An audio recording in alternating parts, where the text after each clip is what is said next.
what should be a day off for you guys. Hey, just finishing up last week after the ball game, I mentioned it, but it was a unique opportunity for our staff to get out. Really, the first opportunity we've had to go out and see people and places. It was awesome to get out, and staff did a great job. And obviously, you could tell we were all over the place. And awesome way to start our recruiting here this year. Looking forward to this weekend. Awesome opportunity to get back in front of Neyland. I talked about the crowd last week. Student body in particular was just phenomenal. Looking forward to a great crowd this Saturday. I think it's fitting that we get an opportunity to honor Coach Majors, just what he's meant to both programs as well. A lot of things that were really positive that I talked about after the game that you got a chance to see on tape as a staff. Proud of a lot of the things that our players did, most importantly, playing with great effort and strain. I think you saw that in all three phases of the game. A lot of our players got an opportunity to see a lot of positives on tape, some things that we got to get better at. But this is a great opportunity to do that here. The focus this week is on Pitt. It's really on us, correcting the things that we can control. Got to control our preparation. That started for us this morning. With that, I'll open it up to some questions. Questions? We'll get a mic to you. Start with Jimmy.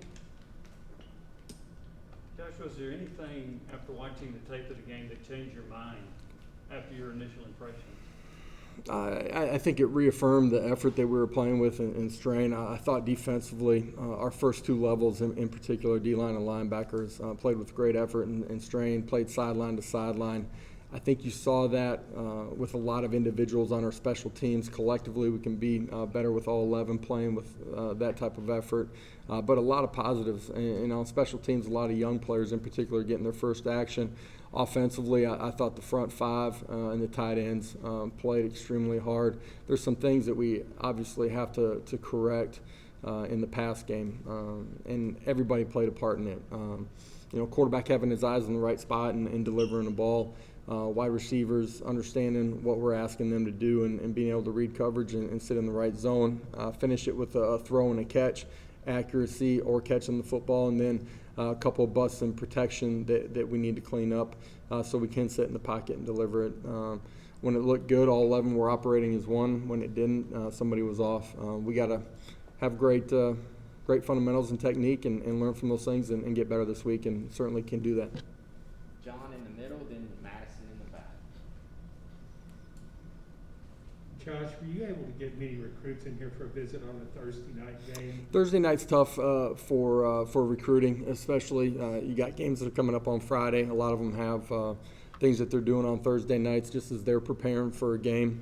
And then some are playing on Thursday night too. So the combination of both weren't able to have anybody in. Looking forward to us in our program being able to have guys in here this Saturday. It'll be our first opportunity to really host guys here for a game day environment. Hey, Coach, Madison with WBIR. You spoke on it some, but why was it important to make Saturday's game the Johnny Majors Classic with the history of him at Tennessee and at Pittsburgh? First time playing since 1983, so why was that important? Yeah, it's unique that Coach Majors had such a huge impact on both programs. As a player, as a coach, the things that his legacy lives on here at Tennessee. He's a part of the foundation of who we are. He's a cornerstone of it. I think it's a fitting opportunity to pay tribute to him from both programs, and it's unique that you have a coach that is that instrumental in two different programs, and very few opportunities that you get a chance to recognize that with both teams playing. Rob, then Vince. Coach, when you went back and watched the tape, what changed for Joe or what changed for the defense? I mean, he started 9 for 11. Yeah. In the first quarter was super hot, and it just wasn't that way for the final. Right. A lot of it is simple execution. It's him having eyes in the right spot, his feet being in the right position to be accurate with the football.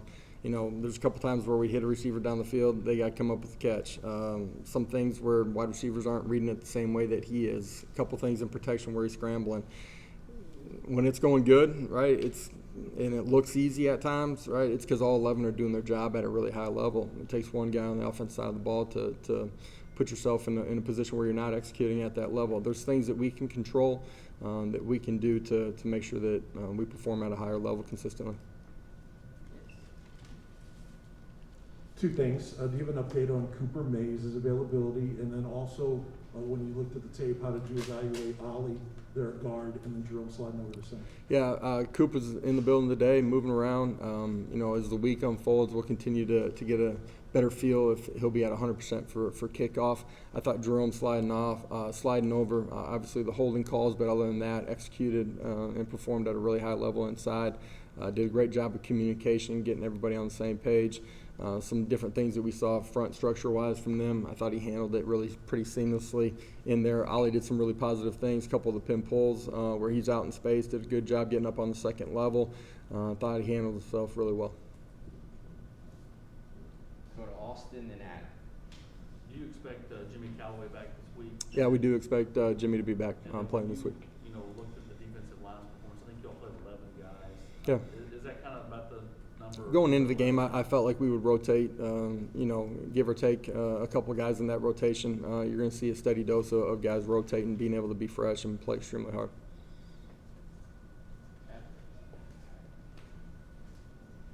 Adam Sparks, Knox News. You talked about things that are correctable in the passing game from every position. How common is that when you're putting in a new system, a few new wideouts, a new quarterback? How common in your experience is that you need? Yeah, you don't want it to be that way. You want to go out and execute. The second half of that ball game's probably as poorly as we've executed since we started training camp. Somebody asked that question after the ball game. Didn't want to answer that before. For whatever reason, we can get back and execute the way we did early in the football game. Brent and Eric. Yeah, Coach, you've played against Pat Narduzzi's defenses before. What is the challenge going against them, and then specifically for your receivers, how physical do they have to be this week, considering what Pitt typically does in the secondary? Yeah, you're going to see a bunch of man press, based out of a quarters, but they'll play multiple coverages out of it. They're a well-coached team in all three phases of the game. They're going to be tough and physical. That's out on the perimeter. That's inside the core too. And so you got to be tough. You got to be have strain. You got to play with a physical presence. That's going to be important for us out on the perimeter. It'll be true for the guys in the core too. How would you rate your wide receivers' physicality through camp and through the first game? Yeah, those guys are tough, physical. We put them in those situations every single day. I anticipate them to play with a great competitive edge on Saturday afternoon. Eric. Yeah, more on that defense. It's a defense that gets after the quarterback, 5 sacks in week 1. I know they lost some from last year, but how does your offensive line, specifically the tackles, kind of go about this week in preparing for that? Yeah, they lost a couple of elite players off the edge from last year's defense. They still got a bunch of guys that can get after the quarterback. They do that in base downs, first and second. Third down, have multiple schemes to try to mess with your protections and create matchups where they can get after the quarterback. You got to do a great job of chewing up yards. You don't want to be in third and long on these guys. At the same time, first and second down, between their front four and the pressures that they bring, you got to do a great job of protecting the quarterback. Being up front, then Jimmy. Yeah, Josh, just with your backers, Solon Page and Aaron Beasley getting in there a ton, it seemed like y'all were trying to emphasize getting them some reps. Was that the case, or is that something that will? Yeah, we did. I think you'll see some rotation of our second-level guys throughout the course of the season because they've earned the right to go out there and play. I thought they played well the other night. I thought the two guys that started, Jeremy and Jawan, were great the other night. Guys that we recognized inside the team room, just playing with great effort and strain. They flew around, played sideline to sideline, and were great in their communication between the third level and first level too. Jimmy, and let us get a mic to you because of the stream. 2 quick questions. Josh, Mackenzie Milton looked like he would never play football again. Yeah. He played last night. Just your reaction to that? Yeah, I got home and turned the ball game on late in the third and went to bed early in the fourth. Woke up to a barrage of text messages from a bunch of buddies, and so this morning I just tried to find the highlights, and unbelievable story. Only him can do what he's done over the last 3 years, coming back from, in the early hours of that injury, just hoping that he was going to be able to keep his leg to a 2.5, 3 year rehab process to get back. It started with just wanting to be able to have a normal functioning leg and have a normal life to, now becoming a guy that can go play. And you can see last night, I mean, he's back to doing the things that he's able to do, man. He's special inside the white lines. He's got great command, great presence, and has unbelievable playmaking ability. You guys saw that last night. Special, unbelievable to see and be able to watch. And regarding practice, you've closed it recently. What's your thinking on that, and do you plan to continue that for the rest of the season?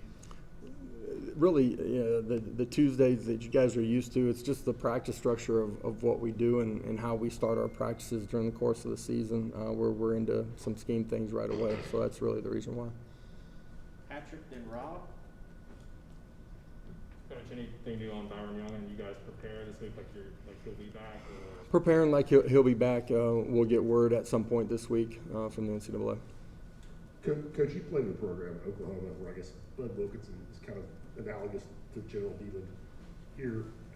Yeah. I asked that just how much do you incorporate the famous 7 maxims? We read the maxims before every game. Our players see it. It's in our building. They walk by it every single day. As I've gotten here and tried to understand what the players felt like were important traditions in history of Tennessee football, that was one of the things that they mentioned right away. It's why we continue to say them in the locker room. They live it. They breathe it. It's important to the culture of Tennessee football. Garrett. We're breaking down Pittsburgh, a veteran quarterback, and pick it over there. What do you see in his game? What are the challenges for your defense this week? Yeah, I couldn't believe he's still around. He's been there forever. He's continued to grow as a playmaker from the first time that I've seen him. He's got great command and understanding of what they're doing. He's a really good decision maker. He's got the ability to make plays too, uniquely extend and create some plays. They put a ton of pressure on him, and when I say that, I mean they put the ball in his hands a bunch and trust him, and you've seen him play at a really high level. Wes, then Vince. Josh, the way Theo Jackson performed in that game, he seemed to fly around it. He wasn't hesitant at all. He knew where he was going. How much is that something Joe had seen from him throughout camp? Yeah, we expect him to play at a really high level because of who he is inside of our program, and just how he interacts with his teammates, how he competes every single day. That's why he was a team captain, on Thursday night, for the first night. But we expected him to play at a really high level. That's how he's performed, and really grown since we've gotten here. I think he's got great understanding of what we're trying to do defensively and what his job, but really the job of the guys around him is as well. And that's why you saw him play at a really high level the other night. What stood out to you in terms of special teams? I think some of our young guys flying around, whether it's kickoff or punt, just playing with effort, technique, and strength. Some of the things that we've been talking about since we first started football, day one of spring ball, got a chance to see a lot of those things show up on tape, and that effort and technique, those are things that correlate over to the offensive and defensive side of the ball as well. But for a lot of young guys, it starts right there. You saw a lot of guys play really well. Brent.